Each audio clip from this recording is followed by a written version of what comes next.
안녕하십니까. 6월 30일 오후 김경국TV 시작하겠습니다.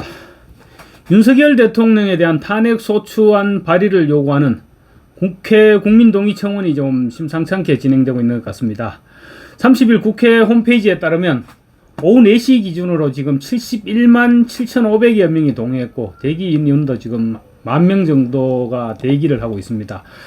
오늘 하루만 3만 명 가까운 사람들이 청원에 동참했는데요. 지난 27일 윤석열 대통령이 이태원 참사에 대해서 특정 세력에 의해 유도되고 조작된 사건일 가능성도 배제할 수 없다 이렇게 말했다는 김진표 전 국회의장의 회고록 내용이 공개되면서 참여자가 지금 급격히 증가하고 있는 추세입니다. 청원자는 지난 20일 윤석열 대통령 탄핵 소추안 즉각 발의 요청에 관한 청원 이런 제목의 청원을 냈는데 탄핵 사유로는 해병대 박정훈 수사단장에 대한 외압 행사 및 특검법 거부권 행사, 전쟁 위기 조장, 후쿠시마 핵폐수 해양 투기 방조 이렇게 한 5가지 정도를 탄핵 소추안 즉각 발의 청원 제기 이유로 설명했습니다. 청원 제기 4일째인 23일 5만 명을 돌파해서 답변 요건을 충족했는데 동의 기간인 7월 20일까지 청원 동의는 계속됩니다. 청원인이 5만 명을 넘었으면 소관 상임위로 회부되는데 이미 법제사법위원회에 회부된 상태입니다. 상임위 심사 결과 청원의 타당성이 인정되면 해당 안건을 본회의에 부의할 수 있습니다. 법사위원장은 정청래입니다. 정청래는 어떻게 하든 청원 전체 회의에서 의결해서 본회의로 청원안을 넘기려 할 것입니다. 법사위는 18명 가운데 야당이 지금 11명입니다. 청원안이 본회의로 넘겨지면 그때부터는 탄핵 국면으로 치닫게 됩니다. 물론 좌파들이기는 하지만 70만 명 서명은 만만하게 봐서 될 일은 아닌 것 같습니다. 어떻게 보면 야권의 잘 짜여진 각본인지도 모릅니다. 정청래를 무리해서 법사위원장으로 배치시킬 때부터 계획된 일이었는지도 모릅니다. 좌파들은 이미 총선 때부터 탄핵을 주장해왔죠. 조국 같은 사람은 자기가 쉐빙선이 되겠다면서 노골적으로 총선 때부터 탄핵을 외쳐왔습니다. 이재명과 조국이 살아남을 길은 윤석열 대통령의 임기를 단축하는 방법뿐입니다. 그래서 좌파들은 그 방법의 윤석열 대통령 임기 단축 방법의 하나로 탄핵을 외치고 있는 것입니다. 문제는 좌파들이 지금 계속 눈만 뜨면 탄핵을 외치다 보니 국민들이 탄핵이라는 용어에 대해서 점차 무뎌져 가고 있다는 것입니다. 과거 노무현 전 대통령 탄핵 때 그때 한나라당이 역풍을 맞아서 탄핵 기각 이후 실시된 총선에서 당시 열린우리당이 153석을 얻어 압도적으로 승리했습니다. 그런데 박근혜 전 대통령의 탄핵 그리고 윤석열 정부 들어서면서 좌파들이 탄핵이라는 용어를 밥 먹듯이 지금 사용하기 시작하면서 이제는 국민들이 탄핵이란 말에 상당히 무뎌진 것이 사실입니다. 좌파들의 전략입니다.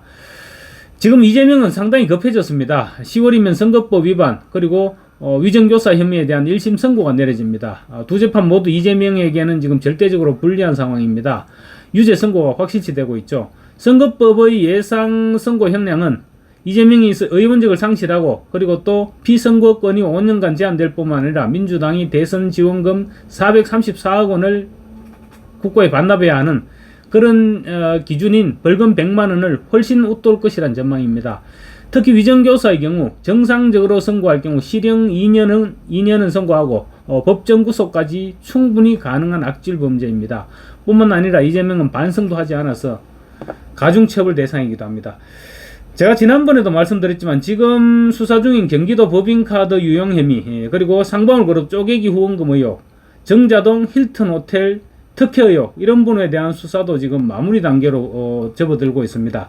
소환 조사 후 기소하느냐 소환 없이 기소하느냐 또 기소를 할 경우 구속 기소냐 불구속 기소냐 이런 부분만 아직 미정됐을 뿐이고 기소를 피할 수는 없을 것으로 보입니다. 이재명에게는 1심 재판이나 아니면 수사 중인 사건들에 대한 기소나 치명적이기는 마찬가지입니다. 더군다나 지금 8월 18일 전당대회를 통해서 새로운 대표로 선출되기 이전에는 그냥 제1야당 대표도 아니고 그 제1야당 대표라는 방탄복을 벗어버린 상태로 그냥 평의원 신분입니다. 이재명이 그만큼 쫄아 있을 수밖에 없고 또 다급해질 수밖에 없는 이유이기도 합니다. 청원 동의 기간은 지금 7월 20일까지입니다. 그래서 아직 한 20일이 남아 있습니다. 그래서 청원에 동의하는 사람들 아마 지금보다는 많이 늘어날 것으로 보입니다. 좌파들은 분명히 청원 동의를 독려하면서 김진표 회고록류의 또 다른 음모를 꾸밀 가능성이 높아 보입니다. 설령 이번에 실패한다고 하더라도 다음을 기약하기 위해서라도 최대한 청원 동참을 독려할 것입니다. 자신의 회고록으로 인한 파문이 정폭되니까 김진표 전 국회의장은 대통령에게 극단적인 소수의 의견이 보고되고 있는 것이 아닌가, 이런 우려를 전하는 취지였다. 그렇게 얘기하면서 자기 의도와는 달리 지금 사회적 논란이 되고 있어서 매우 유감스럽게 생각한다고 유감 표명을 하긴 했습니다. 그렇지만 이미 모닥불은 대형 화재로 번진 상태입니다. 전형적인 치고 빠지기 수법이라고 할 수 있습니다. 그래서 좌파들은 김진표류의 가짜 뉴스를 더 생산해낼 가능성이 높아 보입니다. 이번 청원인을 최대한 늘려서 탄핵 청원 국면을 최대한 활용하려 할 것입니다. 벌써 좌파들은 한 목소리로 지금 그런 얘기를 하고 있습니다. 탄핵 동의 청원에 대한 국민의 참여도가 높은 이것이 바로 민심이다. 이렇게 주장하면서 이번 청원 동의는 100만 명을 넘을 것이다. 이렇게도 주장하고 있습니다. 탄핵은 윤석열 정부 출범 초기부터 그려온 야당의 그림입니다. 민주당이 현 정부 들어서 장관 1명, 판사 1명, 검사 3명 등 5명을 벌써 5명의 탄핵안을 국회에서 통과시켰죠. 그래서 헌법재판소에 넘겼는데 이상민 장관과 판사 1명, 검사 1명, 3명은 헌법재판소에서 기각을 하고 2명은 지금 아직 심사 중입니다. 어차피 민주당은 기각이나 인용 이런 결과에는 관심이 있는 것이 아닙니다. 그래서 기각된다고 해도 아무도 신경도 쓰지도 않습니다. 이번 주에는 김홍일 방통위원장에 대한 방통위원장을 탄핵하고 또 이재명을 수사하는 검사 등 4명의 검사에 대해서도 곧바로 탄핵을 하겠다, 이렇게 예고한 상태입니다. 뿐만 아닙니다. 민주당은 이동관 전 방통위원장 그리고 이종섭 전 국방장관도 탄핵시키겠다, 이렇게 위협해서 억지로 자진 사퇴를 했죠. 자진 사퇴했고 또 한덕수 국무총리, 박진 전 외교부 장관 이런 사람들에 대해서는 해임 건의안을 통과시켰습니다. 민주당은 이 같은 탄핵 남발이나 해임 건의안 처리는 대통령을 탄핵하기 위한 예열 작업으로 볼 수 있습니다. 계속 탄핵을 남발하고 탄핵을 외치는 것으로서 탄핵에 대한 국민들의 거부감을 없애겠다, 이런 작전입니다. 상당 부분 먹혀들고 있는 것도 사실입니다. 다음 달 20일 탄핵 청원 동의 기간이 끝나고 법사위 심의가 시작되면 야당은 노골적으로 탄핵을 이슈화시켜 나갈 것입니다. 탄핵이 실제로 성사될 가능성, 글쎄 아직까지는 국민의힘이 108명 중에 8명이 동의해줘야 되는데 아직까지는 그렇게 쉽게 넘어가지는 않을 것입니다.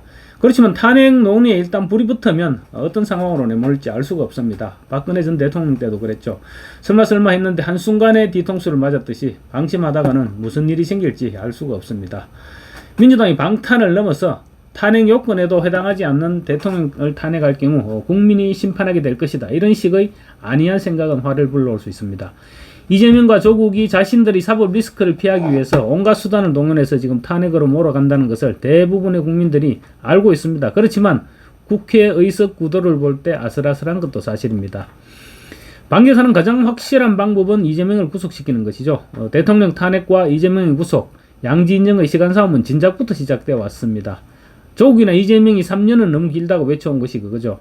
살아남기 위해서 그들은 윤석열 탄핵이라는 승부수를 진작에 띄웠던 것입니다. 그렇지만 정부 여당은 이재명을 구속시키는데 미온적이었습니다. 결국 어영부영하다가 여기까지 온 것입니다. 그렇지만 이제는 죽느냐 사느냐의 대결 국면으로 접어들었습니다. 다행히도 칼자루와 명분은 정부 여당이 쥐고 있습니다.